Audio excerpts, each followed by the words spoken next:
कर्जत तालुक्यातील अंजप या गावी श्री गणेश प्रतिष्ठान मंडळ यांनी श्री गणेश मंदिराच्या 10व्या वर्धापन दिनानिमित्त अखंड हरिनाम ज्ञानयज्ञ सोहळा आयोजित केला होता। सोमवार 18 डिसेंबर ते बुधवार 20 डिसेंबर पर्यंत या ज्ञानयज्ञ सोहळ्याचे आयोजन करण्यात आले होते। यावेळी सर्व भाविक भक्त उपस्थित राहून ज्ञानदानाचा लाभ घेतला। अखंड हरिनाम ज्ञानयज्ञ सोहळा प्रसंगी अनेक धार्मिक कार्यक्रम, भजन, कीर्तन, दीपोत्सव सोहळा पार पडला।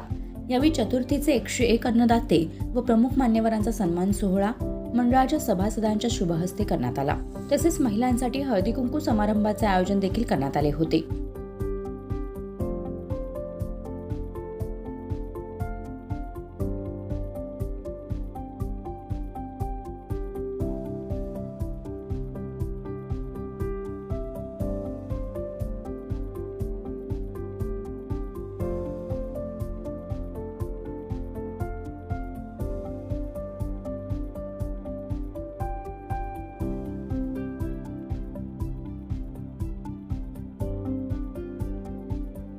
कर्जत लाईव्हसाठी मोतीराम पादीर, कशेळे।